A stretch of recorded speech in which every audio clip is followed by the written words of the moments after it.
A tall figure appeared at the top of the gangplank.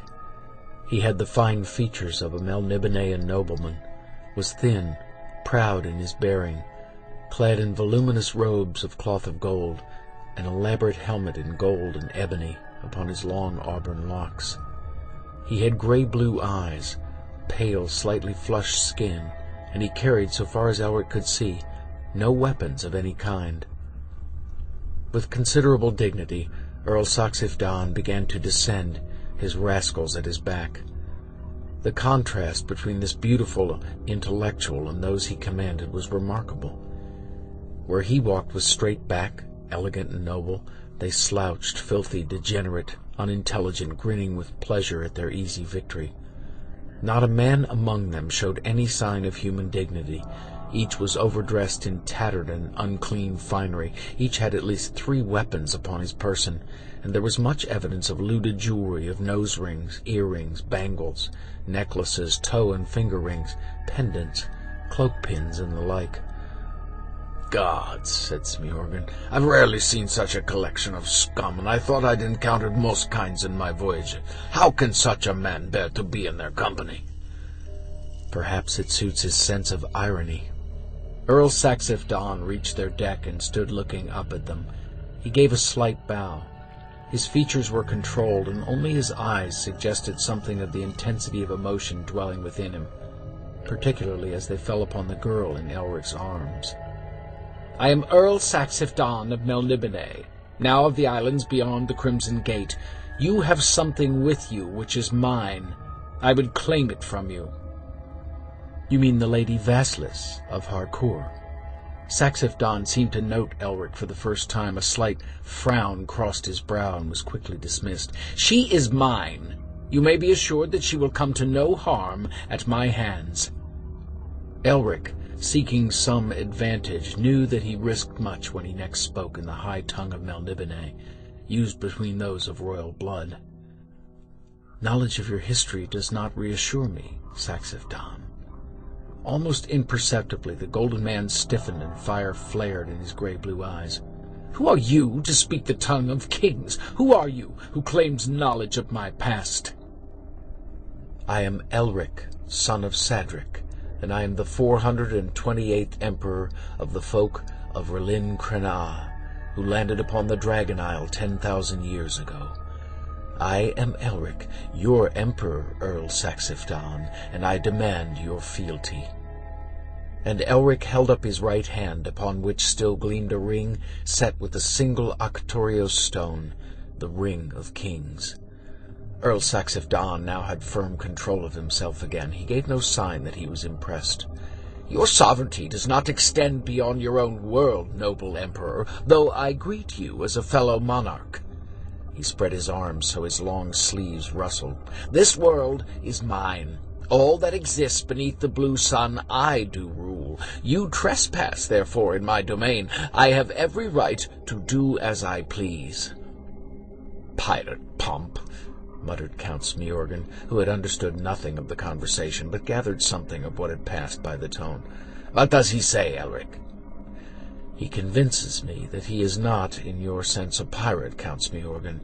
He claims he is the ruler of this plain. Since there is apparently no other, we must accept his claim." "Gods!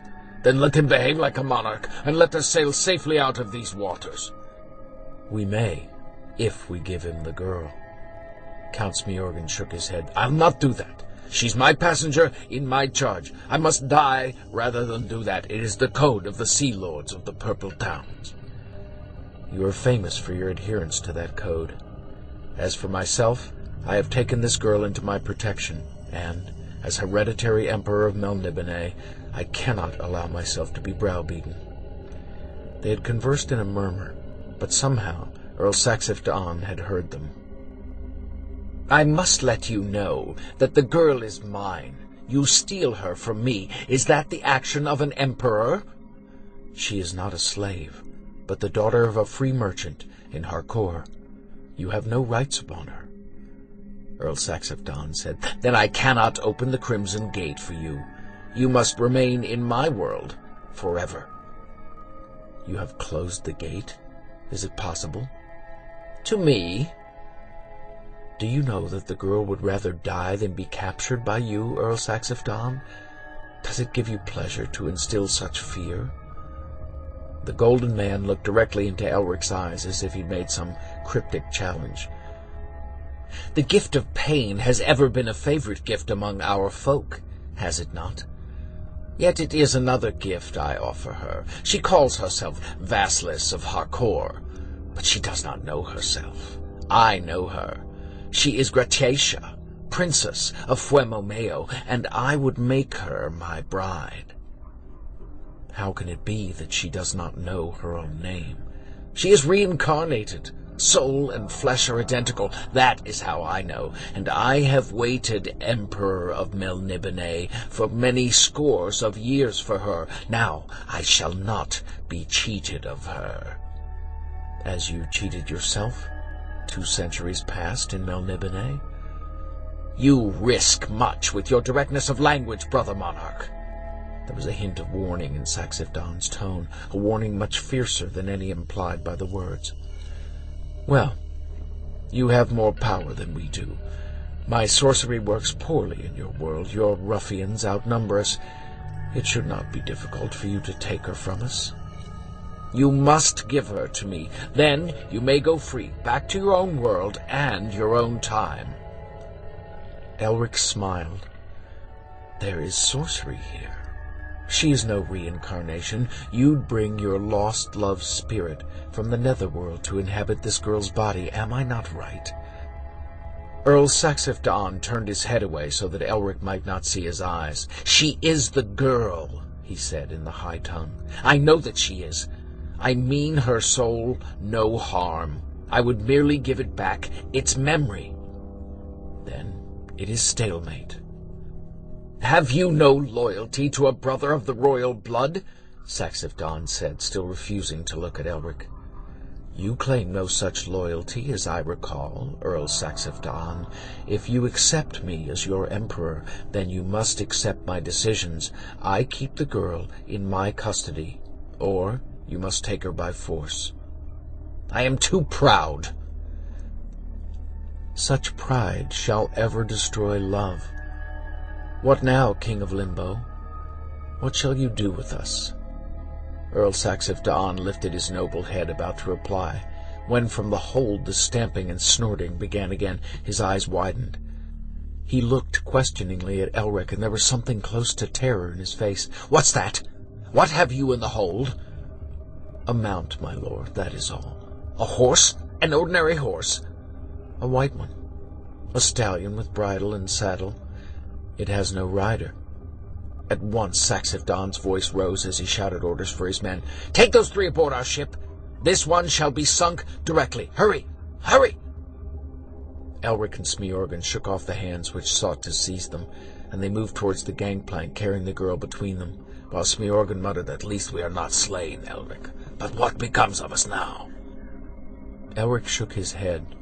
"We must hope that we can continue to use Earl Saxifdon's pride against him, to our advantage, though the gods alone know how we'll resolve the dilemma."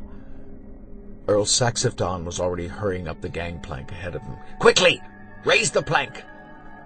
They stood upon the decks of the golden battle barge and watched as the gangplank was drawn up, the length of rail replaced. "Bring up the catapults! Use lead! Sink that vessel at once!" The noise from the forward hold increased. The horse's voice echoed over ships and water. Hooves smashed at timber, and then suddenly it came crashing through the hatch covers, scrambling for purchase on the deck with its front hooves, and then standing there, pawing at the planks, its neck arching, its nostrils dilated, its eyes glaring as if ready to do battle. Now Saxifdon made no attempt to hide the terror on his face. His voice rose to a scream as he threatened his rascals with every sort of horror if they did not obey him with utmost speed. The catapults were dragged up, and huge globes of lead were lobbed onto the decks of Smiorgan's ship, smashing through the planks like arrows through parchment, so that almost immediately the ship began to sink.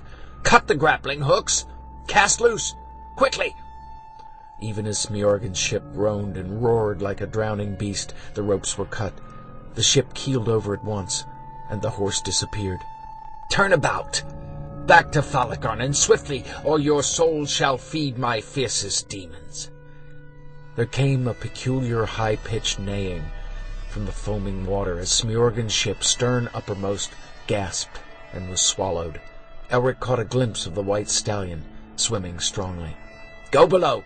The horse can smell the girl, and thus is doubly difficult to lose." "Why do you fear it?" Elric asked. "It's only a horse. It cannot harm you." "Ha! Can it not, brother monarch? Can it not?" As they carried the girl below, Elric was frowning, remembering a little more of the legend of Saxif Da'an, of the girl he had punished so cruelly, and of her lover, Prince Karalak. The last he heard of Saxif Da'an was the sorcerer crying, "More sail! More sail!" And then the hatches had closed behind them, and they found themselves in an opulent Melnibonéan day cabin, full of rich hangings, precious metal, decorations of exquisite beauty, and to Count Smiorgan, disturbing decadence. But it was Elric, as he lowered the girl to a couch, who noticed the smell. Ugh! It's the smell of a tomb, of damp and mold, yet nothing rots.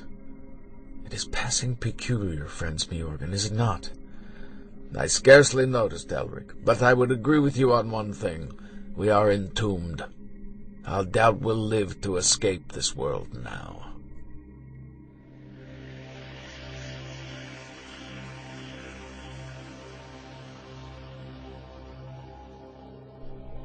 Chapter 6. I Have the Key to the Crimson Gate. An hour had passed since they'd been forced aboard. The doors had been locked behind them, and it seemed Saxif Da'an was too preoccupied with escaping the white stallion to bother with them. Peering through the lattice of a porthole, Elric could look back to where their ship had been sunk. They were many leagues distant already, yet he still thought from time to time that he saw the head and shoulders of the stallion above the waves. Vasilis had recovered, and sat pale and shivering upon the couch. "What more do you know of that horse? It would be helpful to me if you could recall anything you've heard." "Saxif Da'an spoke little of it, but I gather he fears the rider more than he does the horse." "Ah, I suspected it. Have you ever seen the rider?" "Never. I think that Saxif Da'an has never seen him either. I think he believes himself doomed if that rider should ever sit upon the white stallion." Elric smiled to himself. "Why do you ask so much about the horse?" Smiorgan wished to know. "I have an instinct, that's all, half a memory, but I'll say nothing and think as little as I may, for there is no doubt that Saxif Da'an, as Vasilis suggests, has some power of reading the mind." They heard a footfall above descending to their doors. A bolt was drawn, and Saxif Da'an, his composure fully restored, stood in the opening, his hands in his golden sleeves. "You will forgive, I hope, the peremptory way in which I sent you here. There was danger, which had to be averted at all costs. As a result, my manners were not all they should have been." "Danger to us, or to you, Earl Saxif Da'an?" "In the circumstances, to all of us, I assure you." "Who rides the horse?" Smiorgan asked bluntly. "And why do you fear him?" Earl Saxif Da'an was master of himself again, so there was no sign of a reaction. "That is very much a private concern. Will you dine with me now?" The girl made a noise in her throat, and Earl Saxif Da'an turned piercing eyes upon her. "Gritacia, you will want to cleanse yourself and make yourself beautiful again. I will see that facilities are placed at your disposal." "I am not Gritacia. I am Vasilis, the merchant's daughter." "You will remember. In time, you will remember." There was such certainty, such obsessive power in his voice, that even Elric experienced a frisson of awe.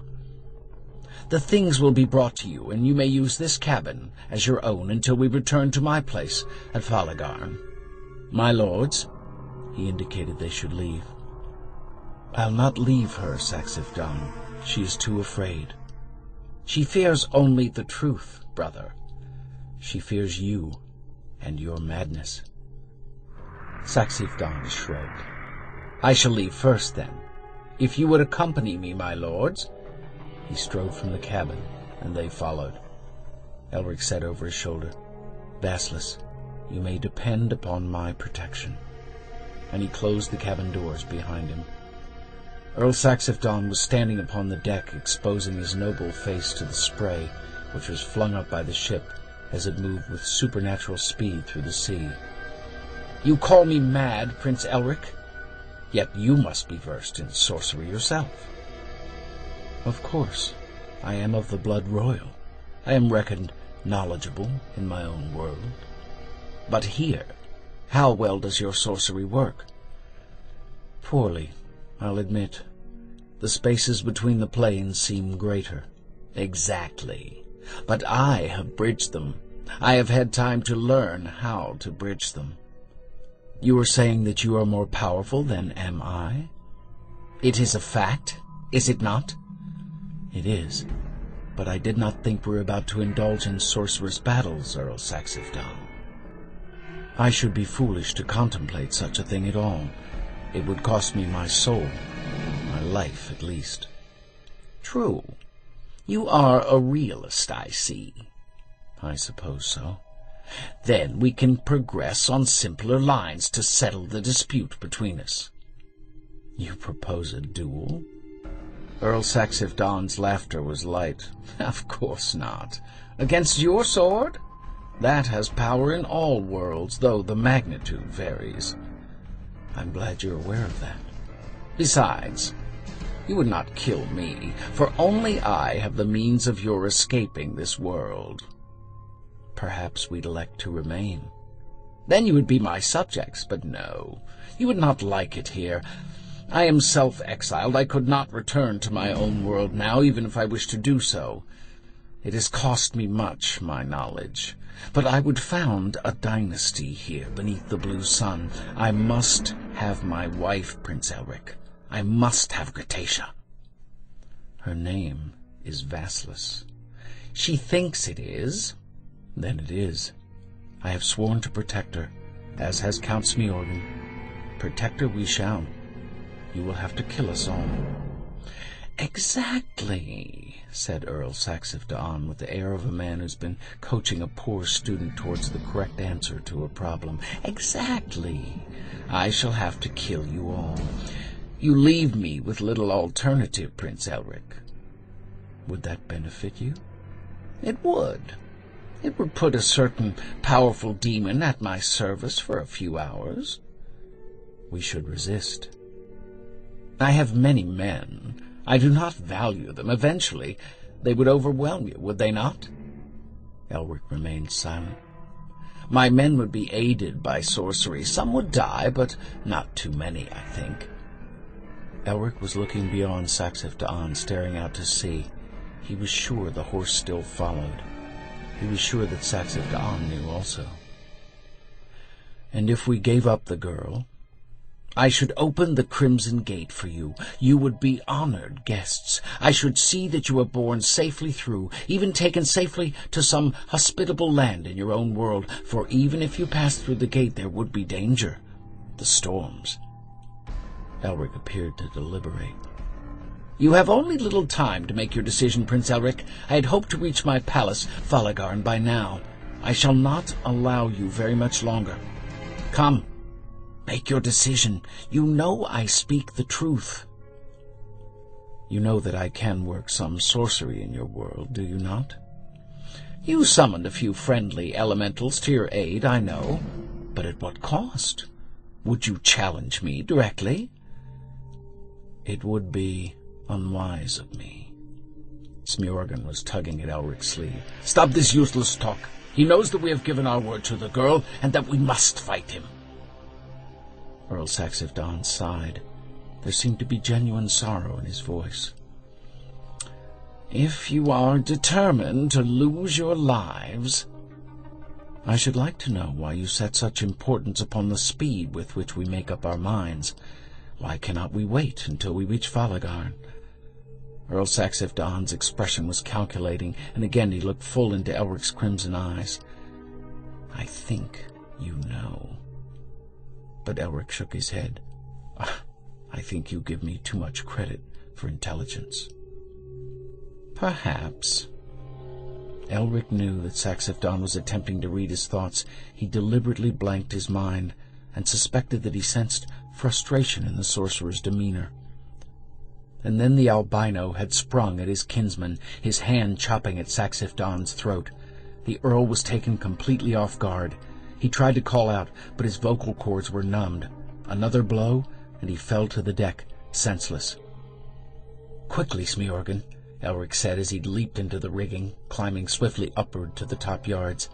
Smiorgan, bewildered, followed, and Elric had drawn his sword even as he reached the crow's nest, driving upward through the rail so that the lookout was taken in the groin scarcely before he realized it.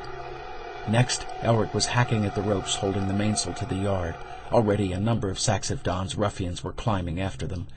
The heavy golden sail came loose, falling to envelop the pirates and take several of them down with it. Elric climbed into the crow's nest and pitched the dead man over the rail in the wake of his comrades. Then he raised his sword over his head, holding it in his two hands, his eyes blank again, his head raised to the blue sun, and Smiorgan, clinging to the mast below, shuddered as he heard the peculiar crooning coming from the albino's throat. More of the cutthroats were ascending, and Smiorgan hacked at the rigging, having the satisfaction of seeing half a score go flying down to break their bones on the deck below, or be swallowed by the waves. Earl Saxifdon was beginning to recover, but he was still stunned. "Fool!" he was crying. "Fool!" But it was not possible to tell if he referred to Elric or to himself. Elric's voice became a wail, rhythmical and chilling as he chanted his incantation, and the strength from the man he had killed flowed into him and sustained him. His crimson eyes seemed to flicker with fires of another nameless color, and his whole body shook as the strange runes shaped themselves in a throat which had never been made to speak such sounds. His voice became a vibrant groan as the incantation continued, and Smiorgan, watching as more of the crew made efforts to climb the mainmast, felt an unearthly coldness creep through him. Earl Saxifdon screamed from below, "You would not dare!" The sorcerer began to make passes in the air, his own incantation tumbling from his lips, and Smiorgan gasped as a creature made of smoke took shape only a few feet below him. The creature smacked its lips and grinned and stretched a paw which became flesh even as it moved towards Smiorgan. He hacked at the paw with his sword, whimpering. "Elric!" cried Count Smiorgan, clambering higher so that he grasped the rail of the crow's nest. "Elric! He sends demons against us now!" But Elric ignored him. His whole mind was in another world, a darker, bleaker world even than this one. Through gray mists he saw a figure, and he cried a name. "Come," he called in the ancient tongue of his ancestors. "Come." Count Smiorgan cursed as the demon became increasingly substantial. Red fangs clashed and green eyes glared at him. A claw stroked his boot, and no matter how much he struck with his sword, the demon did not appear to notice the blows. There was no room for Smiorgan in the crow's nest, but he stood on the outer rim, shouting with terror, desperate for aid. Still, Elric continued to chant, "Elric, I am doomed!" The demon's paw grasped Smiorgan by the ankle. "Elric!" Thunder rolled out at sea. A bolt of lightning appeared for a second and then was gone. From nowhere there came the sound of a horse's hooves pounding and a human voice shouting in triumph. Elric sank back against the rail, opening his eyes in time to see Smiorgan being dragged slowly downward. With the last of his strength, he flung himself forward, leaning far out to stab downwards with Stormbringer. The rune sword sank cleanly into the demon's right eye. It roared, letting go of Smiorgan, striking at the blade, which drew its energy from it. And as that energy passed into the blade and thence to Elric, the albino grinned a frightful grin, so that for a second Smiorgan became more frightened of his friend than he had been of the demon. The demon began to dematerialize, its only means of escape from the sword which drank its life force. But more of Saxifdon's rogues were behind it, and their blades rattled as they sought the pair. Elric swung himself back over the rail, balanced precariously on the yard as he slashed at their attackers, yelling the old battle cries of his people. Smiorgan could do little but watch. He noted that Saxifdon was no longer on deck, and he shouted urgently to Elric, "Elric, Saxif Don, he seeks out the girl! Elric now took the attack to the pirates, and they were more than anxious to avoid the moaning rune sword, some even leaping into the sea rather than encounter it. Swiftly the two leaped from yard to yard until they were again upon the deck. What does he fear? Why does he not use more sorcery? I have summoned the one who rides the horse, Elric told him.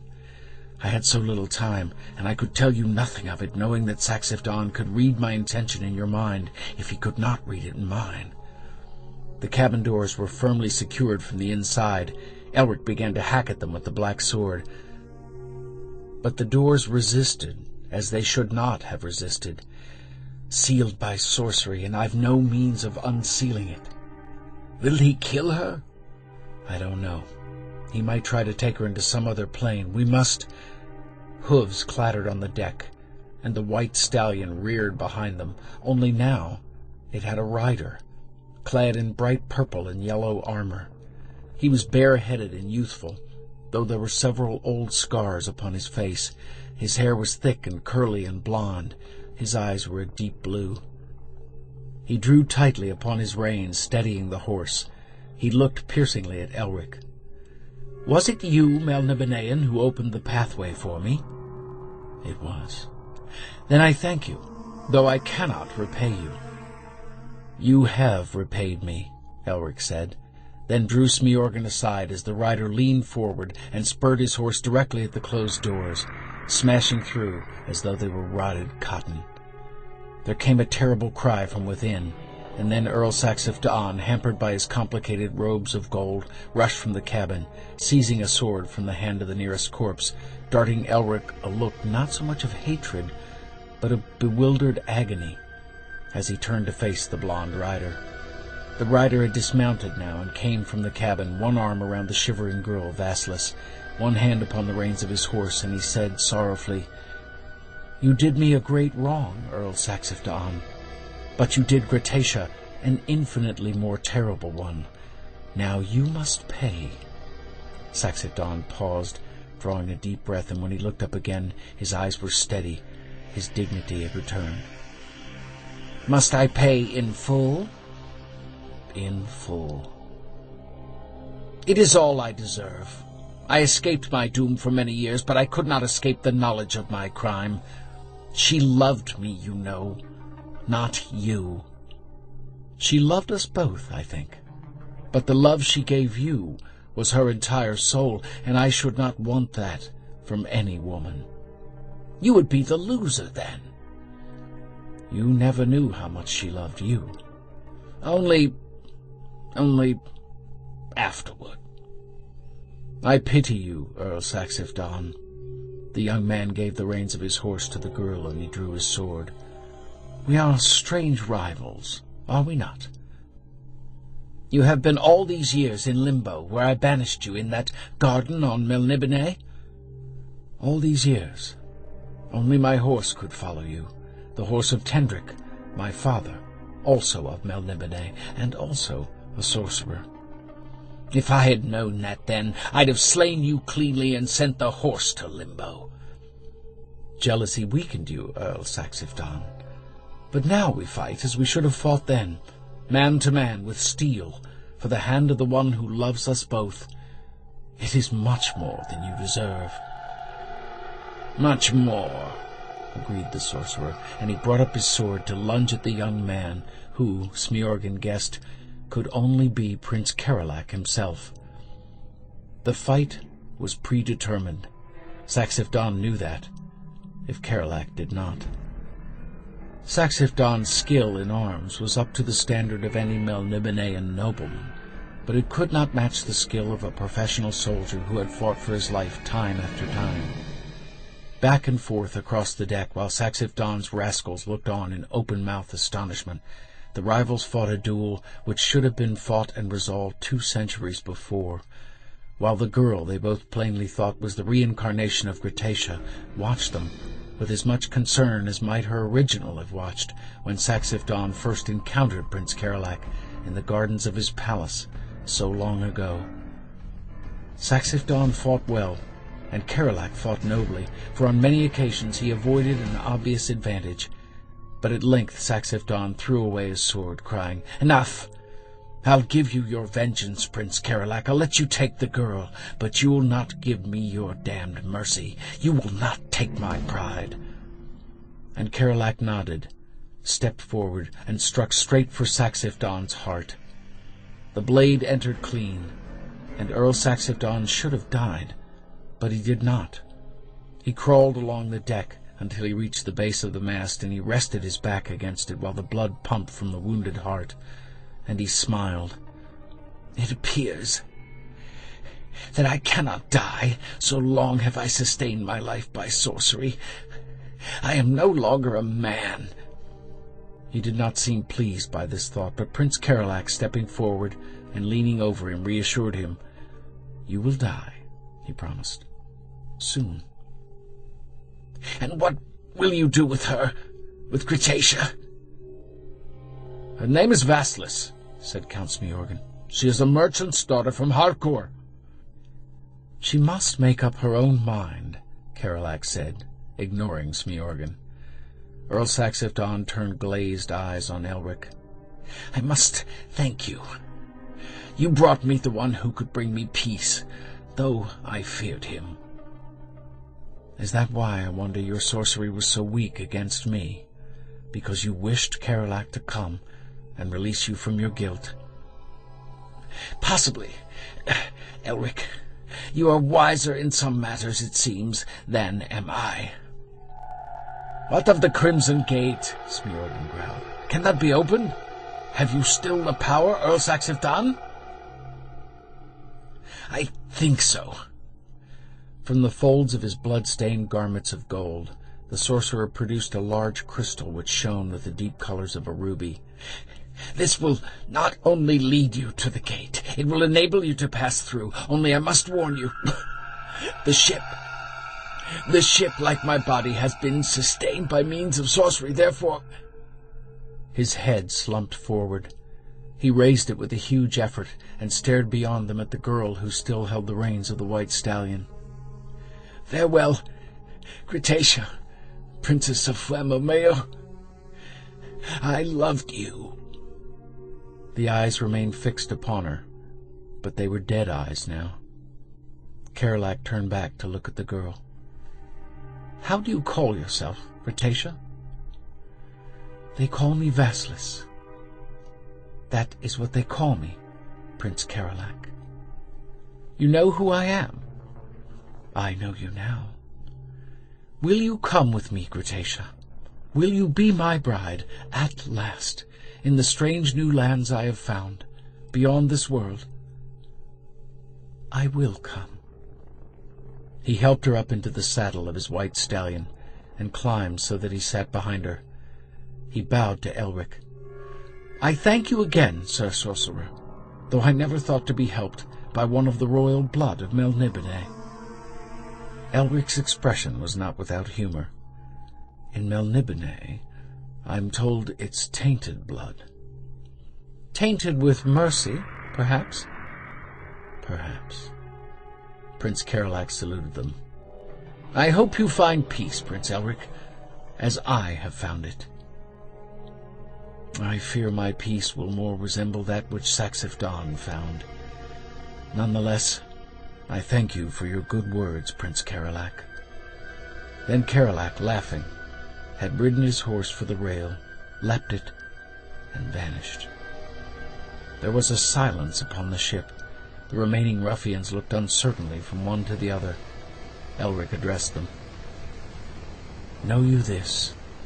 I have the key to the Crimson Gate, and only I have the knowledge to use it. Help me sail the ship, and you'll have freedom from this world. What say you?" "Give us our orders, Captain," said a toothless individual, and he cackled with mirth. "It's the best offer we've had in 100 years or more."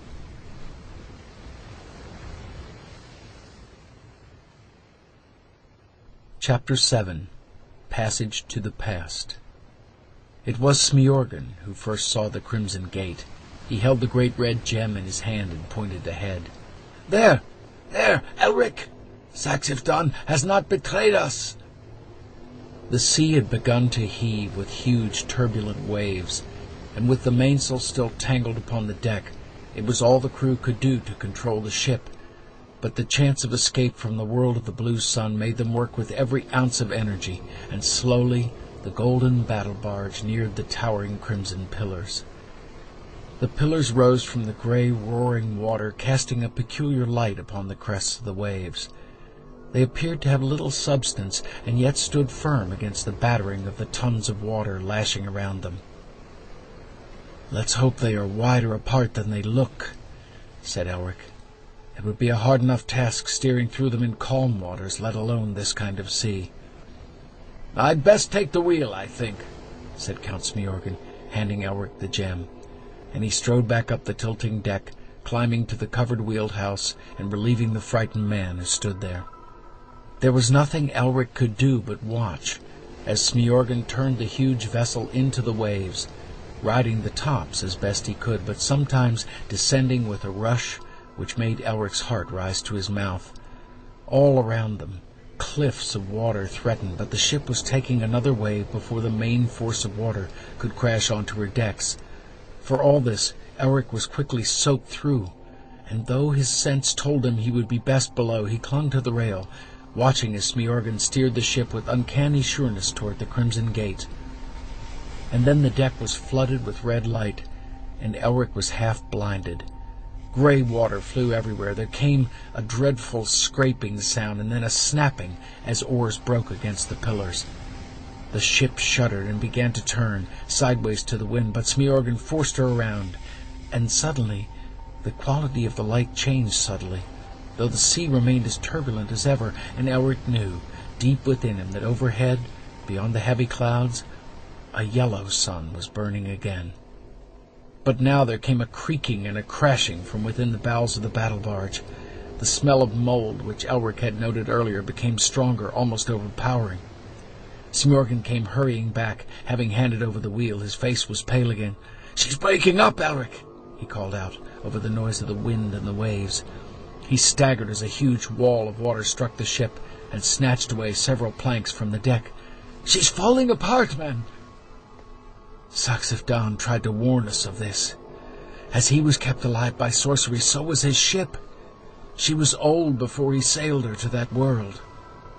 While there, the sorcery which sustained her remained strong, but on this plane it has no power at all. Look!" And he pulled a piece of the rail, crumbling the rotten wood with his fingers. "We must find a length of timber which is still good." At that moment a yard came crashing down from the mast and struck the deck, bouncing, then rolling towards them. Elric crawled up the sloping deck until he could grasp the spar and test it. "This one's still good. Use your belt, or whatever else you can, and tie yourself to it." The wind wailed through the disintegrating rigging of the ship. The sea smashed at the sides, driving great holes below the waterline. The ruffians who had crewed her were in a state of complete panic, some trying to unship small boats, which crumbled even as they swung them out, others lying flat against the rotting decks and praying to whatever gods they still worshipped. Elric strapped himself to the broken yard as firmly as he could, and Smiorgan followed his example. The next wave to hit the ship full on lifted them with it, cleanly over what remained of the rail and into the chilling, shouting waters of that terrible sea. Elric kept his mouth tight shut against the water and reflected on the irony of the situation. It seemed that having escaped so much, he was to die a very ordinary death, by drowning.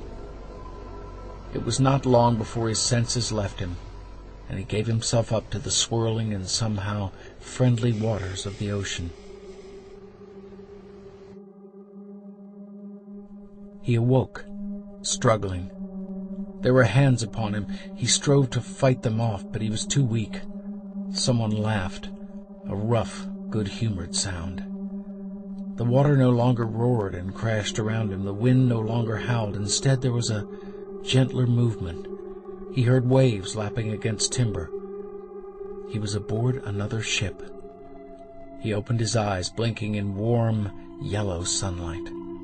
Red-cheeked Vilmirian sailors grinned down at him. "You're a lucky man, if man you be." My friend? Elric sought for Smjorgen. He was in better shape than you were. He's down in Duke Aven's cabin now. Duke Aven. Elric knew the name, but in his dazed condition could remember nothing to help him place the man. You saved us? Aye. We found you both drifting, tied to a broken yard, carved with the strangest designs I've ever seen. A Melnibonéan craft, was she? Yes, but rather old. They helped him to his feet. They had stripped him of his clothes and wrapped him in woolen blankets. The sun was already drying his hair.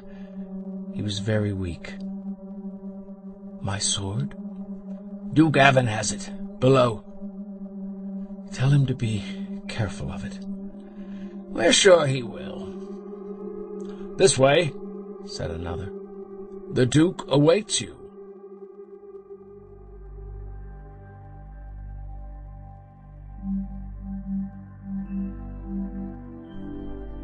Book 3, Sailing to the Past. Chapter 1, What a Race Loses.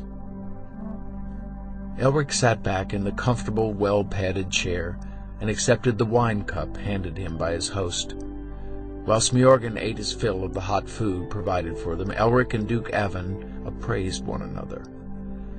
Duke Aven was a man of about 40 with a square, handsome face. He was dressed in a gilded silver breastplate over which was arranged a white cloak. His breeches, tucked into black, knee-length boots, were of cream-colored doeskin. On a small sea table at his elbow rested his helmet, crested with scarlet feathers. I am honored, sir, to have you as my guest. I know you to be Elric of Melniboné. I've been seeking you for several months, ever since news came to me you'd left your homeland and your power behind, and were wandering, as it were, incognito in the young kingdoms. You know much, sir. I, too, am a traveler by choice. I almost caught up with you in Picarade, but I gather there was some sort of trouble there. You left quickly, and then I lost your trail altogether. I was about to give up looking for your aid when, by the greatest of good fortunes, I found you floating in the water. The Duke laughed. You have the advantage of me, said Elric, smiling. You raise many questions. He's Aven Astor and of Old Holmar, grunted Count Smjorgen from the other side of a huge ham bone. He's well known as an adventurer, explorer, trader. His reputation's the best. We can trust him, Elric. I recall the name now. But why should you seek my aid? I have to stop, sorry. The smell of the food from the table had at last impinged, and Elric got up. Would you mind if I ate something while you explain, Duke Aven? Eat your fill, Prince Elric. I am honored to have you as a guest. You have saved my life, sir. I've never had it saved so courteously. Duke Aven smiled. I've never before had the pleasure of, let us say, catching so courteous a fish. If I were a superstitious man, Prince Elric, I should guess that some other force threw us together in this way. I prefer to think of it as coincidence, said the albino, beginning to eat. Now, sir, tell me how I can aid you. I shall not hold you to any bargain merely because I've been lucky enough to save your life, said the Duke. Please bear that in mind. I shall, sir. Duke Aven stroked the feathers of his helmet. I have explored most of the world, as Count Smjorgen rightly says. I have been to your own Melniboné, and I have ventured east to Elwë and the unknown east. I've been to Mirren, where the winged folk live. I've traveled as far as the world's edge and hope one day to go beyond, but I have never crossed the boiling sea, and I know only a small stretch of coast along the western continent, the continent that has no name. Have you been there, Elric, in your travels? The albino shook his head. I seek experience of other cultures, other civilizations. That is why I travel. There has been nothing so far to take me there. The continent is inhabited only by savages, is it not? So we are told. You have other intelligence? You know that there is some evidence that your own ancestors came originally from that mainland. Evidence? Elric pretended lack of interest. A few legends, that is all. One of those legends speaks of a city older than dreaming Imrir, a city that still exists in the deep jungles of the west.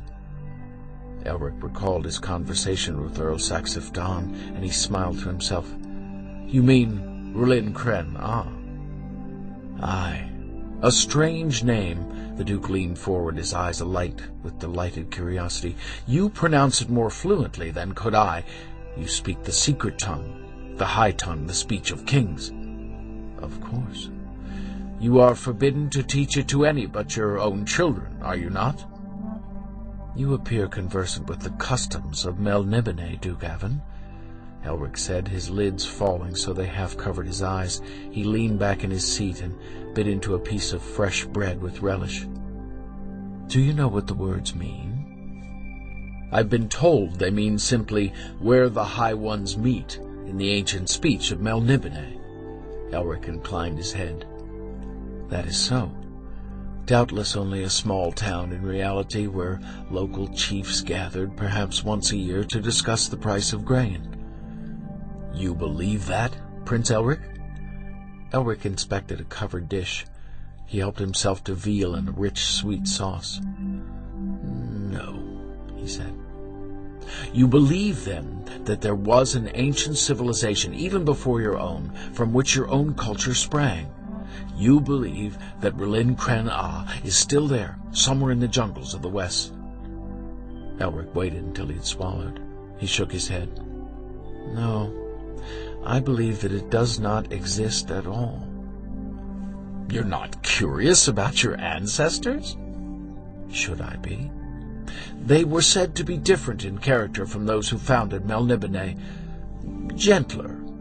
Duke Avon Astron looked deep into Elric's face. Elric laughed. "You are an intelligent man, Duke Avon.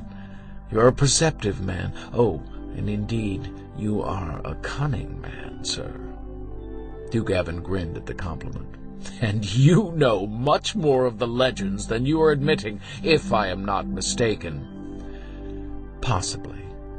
We are known as a secretive people, we of Melniboné." "Yet you seem untypical. Who else would desert an empire to travel in lands where his very race was hated?" "An emperor rules better, Duke Avon Astron, if he has close knowledge of the world in which he rules." "Melniboné rules the young kingdoms no longer." "Her power is still great. But that, anyway, was not what I meant. I am of the opinion that the young kingdoms offer something which Melniboné has lost." "Vitality?" "Perhaps." "Humanity," grunted Smjorgon Baldhead. "That is what your race has lost, Prince Elric. I say nothing of you, but look at Earl Saxif Don. How can one so wise be such a simpleton? He lost everything, pride, love, power, because he had no humanity, and what humanity he had, why, it destroyed him." "Some say it will destroy me, but perhaps humanity is indeed what I seek to bring to Melniboné, Count Smjorgon." "Then you will destroy your kingdom. It is too late to save Melniboné." "Perhaps I can help you find what you seek, Prince Elric. Perhaps there is time to save Melniboné if you feel such a mighty nation is in danger. From within, but I speak too freely." "For a Melnibonéan, that is true." "How did you come to hear of this city? No other man I've met in the Young Kingdoms has heard of R'lyn Kren. It is marked on a map that I have." Deliberately, Elric chewed his meat and swallowed it. "The map is doubtless a forgery." "Perhaps. Do you recall anything else of the legend of R'lyn Kren? "There is the story of the creature doomed to live." Elric pushed the food aside and poured wine for himself. "The city is said to have received its name because the lords of the higher worlds once met there to decide the rules of the cosmic struggle. They were overheard by the one inhabitant of the city who had not flown when they came. When they discovered him, they doomed him to remain alive forever, carrying the frightful knowledge in his head. I've heard that story too, but the one that interests me is that the inhabitants of R'lyn Cren Ah never returned to their city. Instead, they struck northward and crossed the sea. Some reached an island we call now the Sorcerer's Isle, while others went farther, blown by a great storm, and came at length to a large island inhabited by dragons, whose venom caused all it touched to burn. To Melniboné, in fact. And you wish to test the truth of that story. Your interest is that of a scholar? Partly. But my main interest in R'lyn Cren Ah is more materialistic, for your ancestors left a great treasure behind them when they fled their city. Particularly, they abandoned an image of Auriok, the Lord of Chaos, a monstrous image carved in jade, whose eyes were two huge identical gems of a kind unknown anywhere else in all the lands of the earth. Jewels from another plane of existence, jewels which could reveal all the secrets of the higher worlds, of the past and the future, of the myriad planes of the cosmos. All cultures have similar legends. Wishful thinking, Dugavin, that is all. But the Melnibonéans had a culture unlike any others. The Melnibonéans are not true men, as you well know. Their powers are superior, their knowledge far greater. It was once thus, but that great power and knowledge is not mine. I have only a fragment of it. I did not seek you in Bakshan and later in Jadmar because I believed you could verify what I've heard. I did not cross the sea to Filkar, then to Argamillier, and at last to Picarade because I thought you would instantly confirm all that I've spoken of. I sought you because I think you the only man who would wish to accompany me on a voyage which would give us the truth or falsehood to these legends once and for all. Elric tilted his head and drained his wine cup. Cannot you do that for yourself? Why should you desire my company on the expedition? From what I've heard of you, Dugavin, you are not one who needs support in his venturings. Dugavin laughed. Ha! I went alone to Elware when my men deserted me in the Weeping Waste. It is not my nature to know physical fear, but I have survived my travels this long because I've shown proper foresight and caution before setting off. Now it seems I must face dangers that I cannot anticipate. Sorcery, perhaps.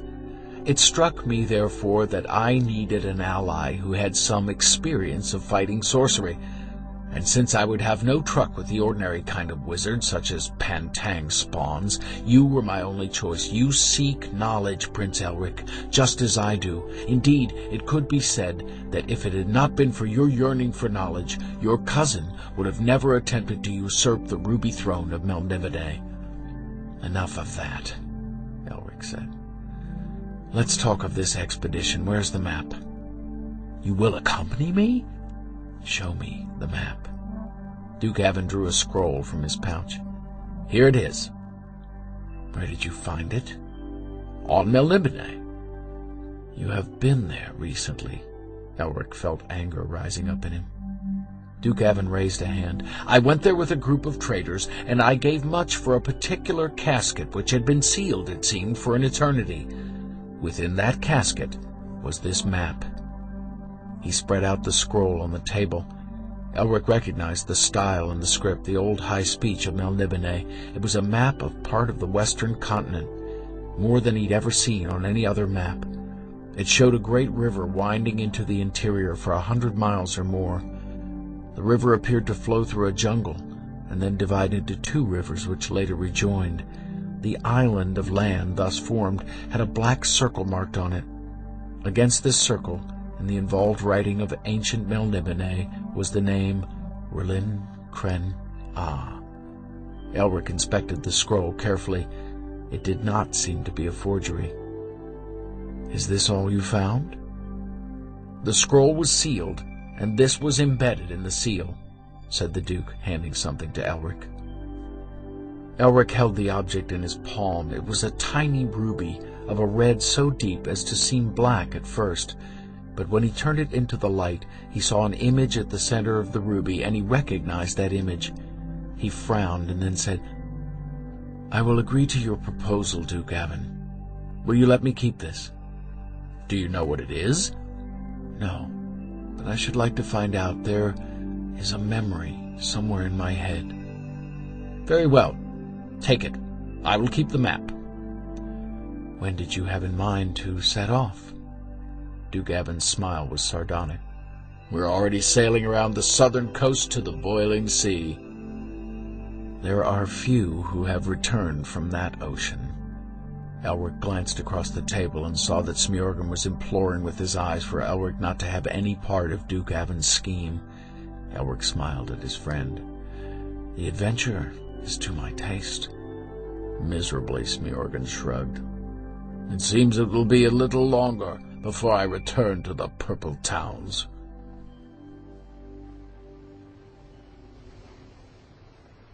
Chapter 2. An Unnatural Heat. The coast of Lormir had disappeared in warm mist, and Duke Avon Astron's schooner dipped its graceful prow toward the west and the boiling sea.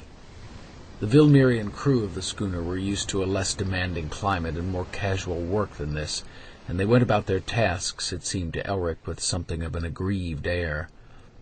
Standing beside Elric in the ship's poop, Count Smjorgen Baldhead wiped the sweat from his pate and growled, "Vilmirians are a lazy lot, Prince Elric. Duke Avon needs real sailors for a voyage of this kind. I could have picked him a crew, given the chance."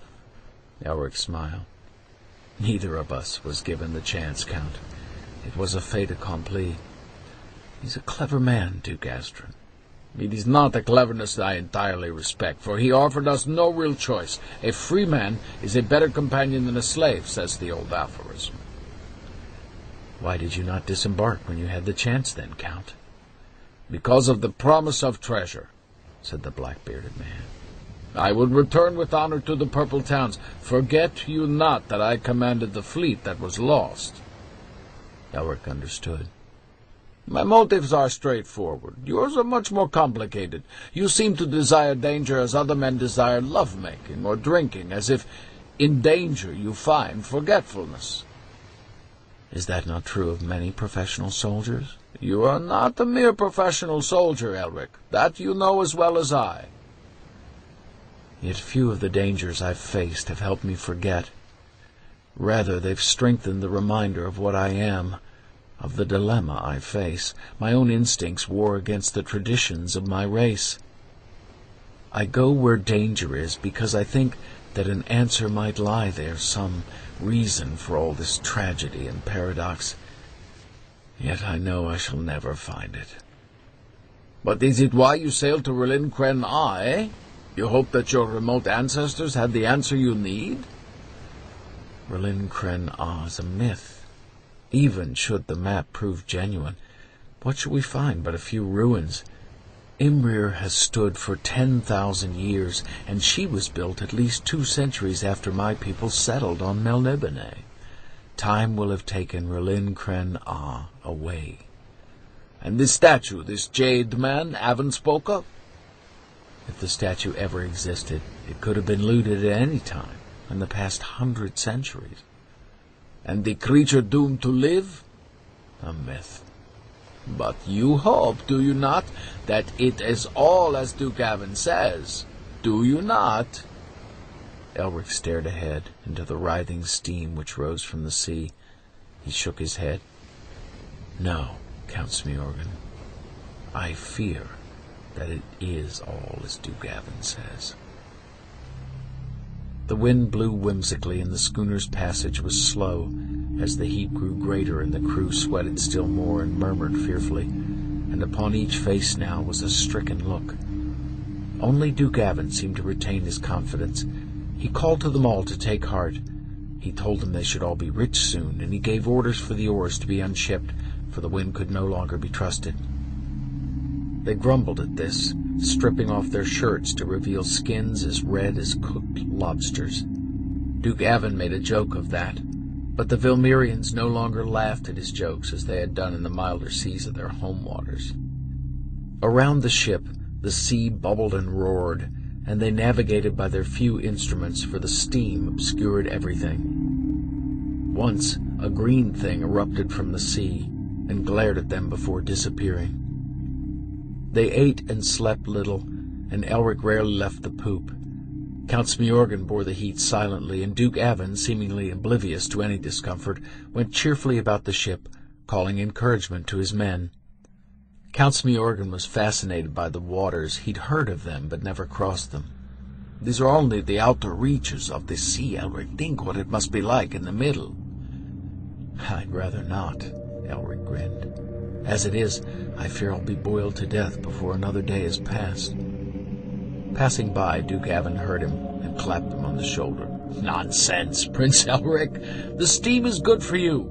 There is nothing healthier." Seemingly with pleasure, Duke Avon stretched his limbs. "It cleans all the poisons from the system."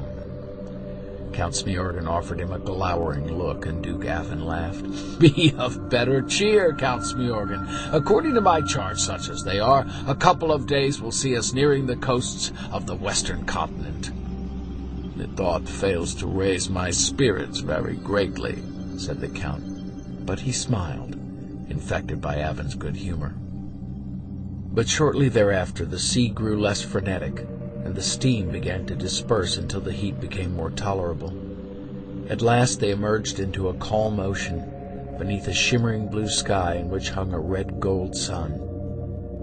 But 3 of the Vilmirian crew had died crossing the boiling sea, and 4 more had a sickness in them which made them cough a great deal and shiver and cry out in the night.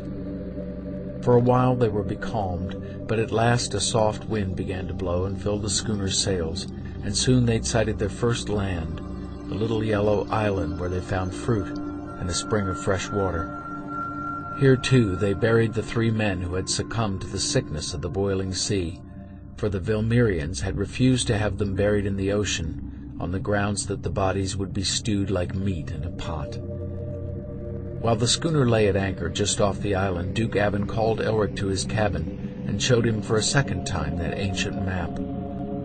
Pale golden sunlight filtered through the cabin's ports and fell upon the old parchment, beaten from the skin of a beast long since extinct, as Elric and Duke Avon Astron bent over it. "See," said the Duke, pointing, "this island's marked. The map's scale seems reasonably accurate. Another 3 days, and we shall be at the mouth of the river." Elric nodded. "But it would be wise to rest here for a while until our strength is fully restored and the morale of the crew is raised higher. There are reasons, after all, why men have avoided the jungles of the West over the centuries." "Well, certainly there are savages there. Some say they're not even human, but I'm confident we can deal with those dangers. I have much experience of strange territories, Prince Elric." "But you said yourself you feared other dangers."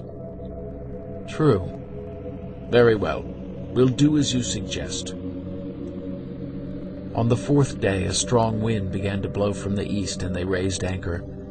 The schooner leaped over the waves, under only half her canvas, and the crew saw this as a good omen. "They're mindless fools," Smiorgan said, as they stood clinging to the rigging in the prow. "The time will come when they will wish they were suffering the cleaner hardships of the boiling sea. This journey, Elric, could benefit none of us, even if the riches of R'lyn Cren are still there." But Elric did not answer. He was lost in strange thoughts, unusual thoughts for him, for he was remembering his childhood and his father, who'd been the last true ruler of the bright empire, proud, insouciant, cruel. His father had expected him, perhaps because of his strange albinism, to restore the glories of Melniboné. Instead, Elric threatened to destroy what was left of that glory. Like himself, his father had no real place in this new age of the young kingdoms, but he had refused to acknowledge it. This journey to the western continent, to the land of his ancestors, had a peculiar attraction for him. Here no new nations had emerged. The continent had, as far as he knew, remained the same since R'lyn Cren had been abandoned. The jungles would be the jungles his folk had known. The land would be the land that had given birth to his peculiar race, molded the character of its people with their somber pleasures, their melancholy arts, and their dark delights. Had his ancestors felt this agony of knowledge, this impotence in the face of the understanding that existence had no point, no purpose, no hope?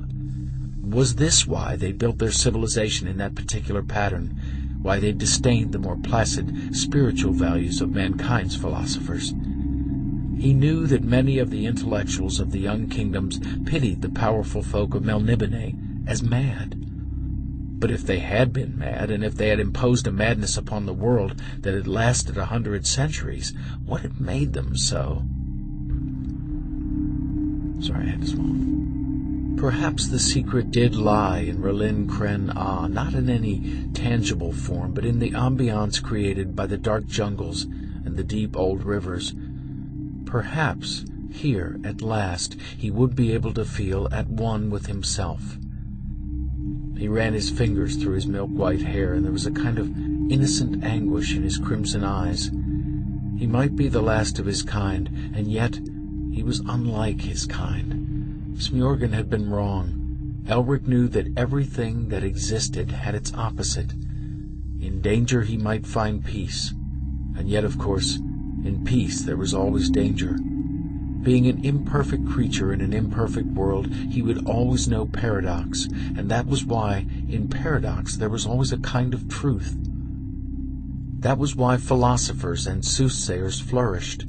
In a perfect world there would be no place for them. In an imperfect world the mysteries were always without solution, and that was why there was always a great choice of solutions. It was on the morning of the third day that the coast was sighted, and the schooner steered her way through the sandbanks of the great delta and anchored, at last, at the mouth of the dark and nameless river.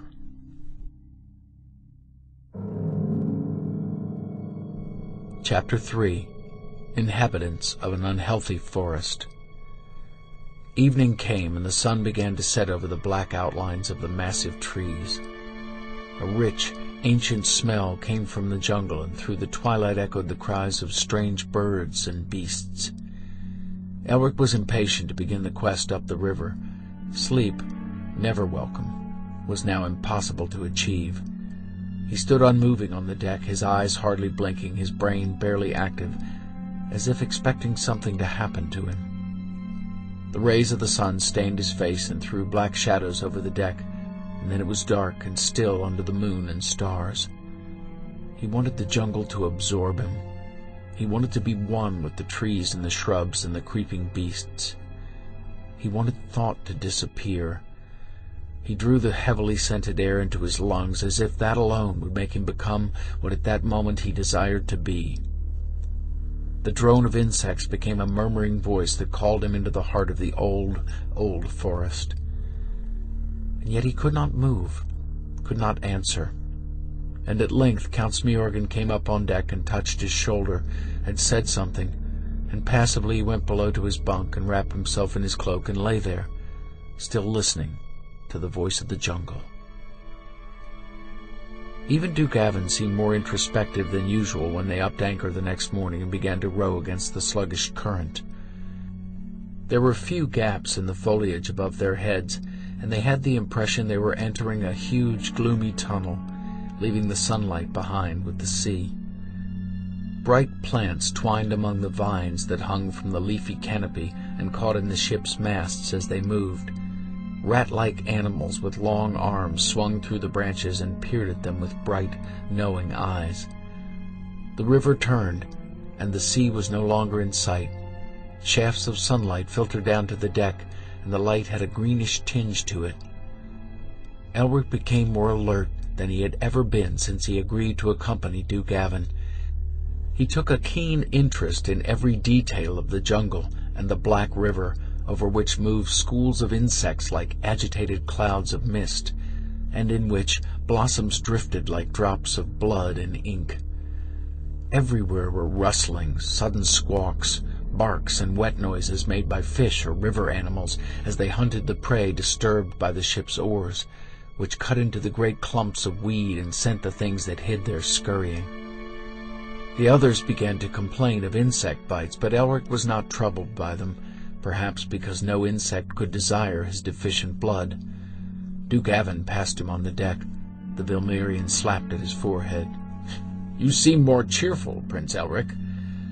"Perhaps I am." "I must admit, I personally find all this a bit oppressive. I'll be glad when we reach the city." "You are still convinced you'll find it?" "I'll be convinced otherwise when I've explored every inch of the island we're bound for." So absorbed had he become in the atmosphere of the jungle that Elric was hardly aware of the ship or his companions. The ship beat very slowly up the river, moving at little more than walking speed. A few days passed, but Elric scarcely noticed, for the jungle did not change, and then the river widened, and the canopy parted, and the wide, hot sky was suddenly full of huge birds crowding upwards as the ship disturbed them. All but Elric were pleased to be under the open sky again, and spirits rose. Elric went below.